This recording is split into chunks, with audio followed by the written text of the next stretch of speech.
I would like to welcome our chief guest, Dr. Sudhir Krishna, Union Secretary, Ministry of Urban Development, Dr. Jitendra Das, Director, Ford School of Management, also our partner in this event. Warm welcome to also Mr. S.K. Rungta, who is the summit chairman. It is almost a truism that the adequacy and the quality of corporate governance shapes the growth and the future of any capital market and the economy. The concept of corporate governance has been attracting public attention for quite some time in India. The topic is no longer confined to the halls of academia and is increasingly becoming acceptable for its relevance and underlying importance in industry and capital markets. Sustainability is here to stay and will acquire even more precedence. The 3 Ps which people talk nowadays, planet, people and profit, I think are the key words. For the corporates, whatever profits they generate, I think there is a cost which the society, the surroundings, environment and the climate has to pay. So there is a need for corporates which I think the companies have realized, but the numbers have to be much more. So we have some very, very eminent experts with us. I am sure we will have great learnings from their experience. May I now request Dr. Jitendra K. Das to please address us. Ladies and gentlemen, when we talk of corporate governance and the sustainability, today in the corporate world, it is actually much more than the buzzword. It's to be implemented and practiced. I remember that sustainable development was a subject or a theme area only in the domains of forestry and the environmental sector, where I was privileged to be associated with almost a decade back. And in the last 5 years, the word sustainability or sustainable development, including terms in the ecology and environment like the ecosystem, are very actively and proactively being used in the corporate world. Today, the sustainable development goes hand in hand with the corporate governance for the simple reason that if you look into the principles and philosophies of sustainable development, and if you were to implement it, you have to change the way you do corporate governance. So therefore, you must practice, first you must understand and practice what is called sustainable development, and therefore as a corporate entity, because we are into business, we are into what we call manufacturing goods and services, we must do things in a way that improves the environment in the long run, if not in the short run. Now, one of the things that we look at when we talk of corporate governance, because we have to meet these sustainable development principles, then we have to change the way we do business. Are we more, in terms of how much do we forego profit such that we are able to meet sustainable requirements? So there are a lot of debate and discussions have gone on into how the corporate should govern itself. How do you frame strategies to meet these sustainable development objectives such that you still stay afloat and stay profitable?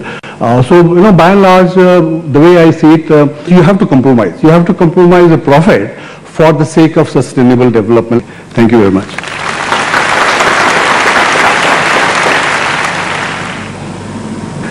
May I now request our today's chief guest, Dr. Sudhir Krishna, to please address us. Ladies and gentlemen, friends, India ushered in major structural reforms in 1991. From a license-controlled Raj, it moved towards a market-friendly regime. India adopted a policy of calibrated globalization, tapping the opportunities and challenges while being aware of the dangers of unfettered globalization. This unleashed strong growth impulses in the economy. The reform engine has moved gradually on the track of economic liberalization, and there have not been major detours on the way.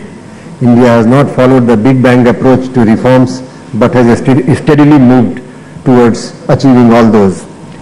Our pluralistic democratic polity provides the right environment for growth and development with freedom to invest and reap dividends. India, along with other nations in the world, faces the paradox of having surplus labor on one side and shortage of skilled labor on the other. It is essential to upgrade the skill of our workforce, to enable it to share, to enhance the growth levels and also to share the benefits of the growth. Sustainability issues arise in various areas in urban living. For example, the scope of containing the demand for fossil fuel-based electricity in cities through a combination of well-designed buildings which are energy saving, improving the energy efficiency of appliances and exploiting non-fossil fuel electricity. I mean, this is part of National Sustainability Mission which our ministry is spearheading, and a series of standard service level benchmarks, standards, advisories have been notified. They are on the website, whether for water supply, whether for wastewater recycling, whether for solid waste management, whether for urban transport. I invite all delegates to keep visiting our website of the Ministry of Urban Development, where a wealth of information on sustainability issues is available. Issues of sustainability are issues of global concern, and considerable research is being done in the developed countries, which we are consistently making effort to learn from them. But we are also making efforts locally, because we find that we have a lot of talent to do research here, we have a lot of potentials to do, opportunities to do research here. And see, on this issue of sustainability in domestic sector, the sustainability has to come by close cooperation between the public sector and the private sector. We have to first trust that both corporate sector and government, they have to work together and trust each other, but trust not with closed eyes, with people in mind, with area in mind, region in mind, our society in mind, that for the society and the people we have to work, and work in a transparent manner. And all those things will definitely bring us to the path of, wonderful achievement that we are capable of. And I once again compliment ICC for this workshop and wish it all success. Thank you for inviting me and listening to me. It's time now to announce the awards, the most important thing of the inaugural, and I'm sure all of you are quite eager to know the name of the winners. We will start with the Sustainability Performance category. The Best Company of the Year award goes to GAIL India. Please give them a big hand.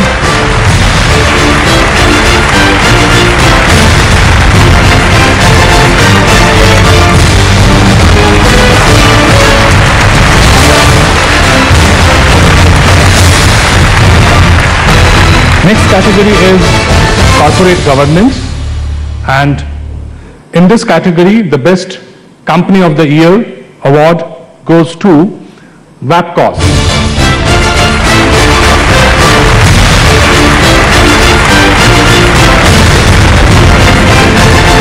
The next category, Sustainability Reporting, and the Best Company of the Year award goes to Wipro Limited.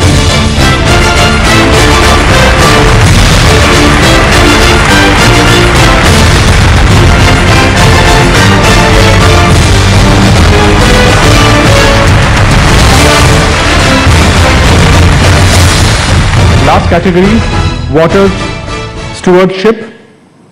The award goes to Built Graphic Paper Products Limited.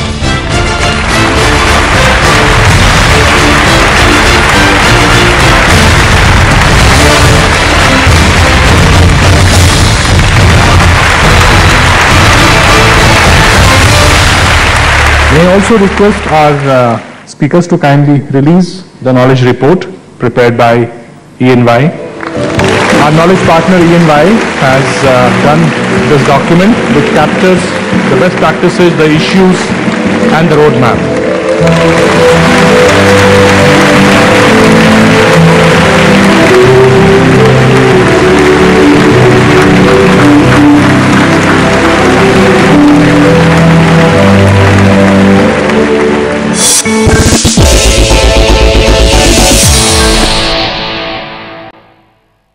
Welcome to the India Corporate Governance and Sustainability Vision Summit 2014. I'm Nitya Balakrishnan and I'm your host for this session. And over the next 30 to 40 minutes, we will be talking about business ethics and corporate governance in India, the hurdles currently and the road ahead for the same. Before moving on, of course, I'd like to take this opportunity to welcome on board the speakers on this panel. Extreme left, we have Mrs. Sheshagiri Rao, Joint MD and CFO of JSW Steel. Mrs. Rita Singh, Managing Director of Mesco Steel. We have Honorable Member of the Planning Commission, Mr. B.K. Chaturvedi. Of course, Mr. Jitendra Das, Director of Ford School of Management. Thank you all for taking time off and joining me in this panel discussion. If we talk about industry in India today and business, the first C and S that comes to mind seems to be corruption and scandal, and not really corporate governance and sustainability. While taking this discussion forward, I'd like to throw the first question, of course, to Mr. B.K. Chaturvedi of the Planning Commission. Sir, do you agree with this observation? And if so, how do you overcome this obstacle in order to ensure that India is on the right track when it comes to investment and global growth destination? In a country with low per capita incomes, corruption is inevitably high. As far as India is concerned, our income is around $1,500. So we are passing through that critical phase. What we need to do is to address corruption, three important things. First, a great amount of transparency in governance of our institutions. Second, we need to bring in questions on their accounting practices and others much more in vogue, and wherever public money is involved, for example, take public-private partnerships or wherever government gives concessions, we must ensure that this has been done with the maximum amount of rules which are fair, level playing, and which have provided adequate amount of transparency. Third point, we find that at this juncture, purely temporarily, because I am not in a favor of CAG intruding or making intrusive audits into this, but purely temporarily, I think we should think of on a selective basis some companies being taken by the CAG for audit, because people seem to feel that the CAG audit is independent and they would do good. In long term, I am not in favor. The private sector must run as a private sector and not as an adjunct of government. But till on a short-term basis, on a random selection basis, on some you can lay down norms, the corporate governance can lay down norms. I think we need to do that. Well, I'd like to get an industry perspective on this particular issue.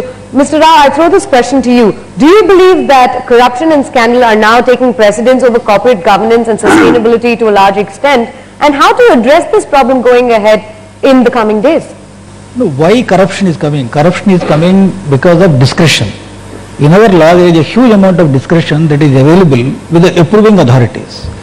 When the discretion is available, in order to allocate either resources or any approvals, automatically corruption is coming in here, which is not being done in a fair and judicial manner.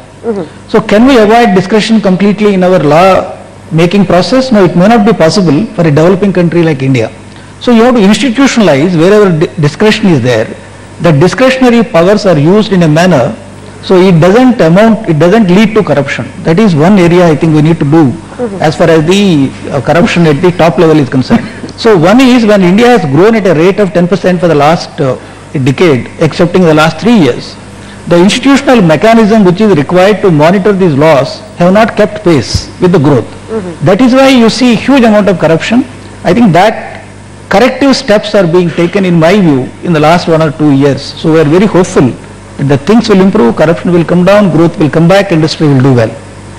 Mr. Singh, my question to you at this point will be, Mr. Chaturvedi did indicate more audit, opening of companies' books, certain companies' books, of course, to scrutiny. Do you think that will actually help in boosting the current situation, in actually bringing corporate governance back to the very DNA and core of business operations for a company, really? I think very important is the trust. And I think the more trust you give to the people, the more the growth is. And I think that brings the corruption also down in any industry, because as Mr. Rao has mentioned, that whoever is violating in a larger way, there should be large penalties to that, and that will be taking a solution on that. But in the meantime, if an industry is growing and that perception is always that the industry is into corruption. I feel if the trust is there and a discussion between the government and the industry takes place, that how should we grow in the next 10 years and how the investors should be coming into India, that will solve a lot of problem instead of going ahead, and also will bring down poverty, give more jobs, and again go and will be increasing the job areas and for the poor, so that will bring also the corruption down. Mr. Das, if I talk about, is this a situation that's prevalent more in India today? Is India actually grappling with getting on board sustainability measures, corporate governance and business ethics in place? Would you agree, or is this a phenomenon that's globally prevalent and India is just one of the countries where, you know, we have to get certain things right back on track as well? When you look at sustainability, the population plays a very important role. India is a very peculiar situation with close to 1.2 billion population. So poverty is a given thing, and when the poverty is given thing and the economy is growing, you know, we have had an economic growth rate of close to 10% for a few years, and the economic liberalization that happened, what it produced a lot of new companies, new shareholders with a lot of money in their pockets, and they would want to do more businesses. So therefore, the government, who were custodians of various resources, so sometimes they join hands, and then the corrupt practices start happening. And for example, the corruption, when it happens, the way I see it, there are three reasons why it would happen. First is, as Mr. Rao already said, discretionary power. So somebody who has a discretion would not judiciously use that discretion, so corruption seeps in. The other is monopoly. If I have monopoly over certain thing, including private sector, corruption will happen. So corruption does not mean corruption happens only in the government. Corruption can happen in the private sector also. And the third aspect is anybody who is into corrupt practices, where is the accountability, where is the governance, where is the action to be taken against such people? We are far behind as a country in India compared to the Western world in terms of taking action, including situations where it is a third party country, a country outside India, raising charges of corruption against deals made in India. So we are getting to know of these activities, corrupt activities through a third party. So it clearly indicates that we are far behind in terms of fixing accountability, in implementing rules and regulations so that corrupt practices are nipped in the bud, and we are on the good course of good corporate governance. We're talking about an economic scenario in India where growth is seeming to slow down.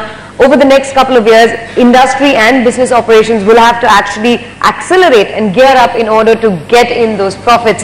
At this point in time, how difficult is it to balance the interests of the management, the stakeholders, policymakers, and at the same time, the customers and clients? Mr. Rao, I'd like your opinion on it. No, today, as far as India is concerned, which we have, no other country has, is the domestic demand. Every product has a huge amount of demand. Even today, if somebody wants to sell their products, there are two Indias, the semi-urban areas, two-tier cities, and the rural areas. There is a good amount of demand for any of the products where many of the industries are focusing upon. So going forward, if we have to accelerate our growth in order to meet the aspirational society of our country, the problems which we have is land, one area, which we have to address those issues which is facing problem to the industry. The second area is approval process, and the third is resources allocation. So these three areas have to be addressed expeditiously in order to again India to come back to a 10% growth plan. I think that is required to be focused upon.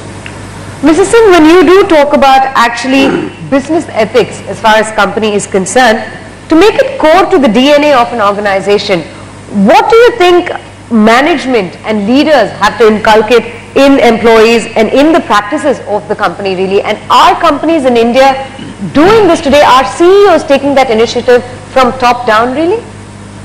Well, as I mentioned again, that yes, they are taking this thing, all the stakeholders, the executives working in the company, once they feel that the leader is giving away them the powers to do so, I feel there are a lot of changes taking place.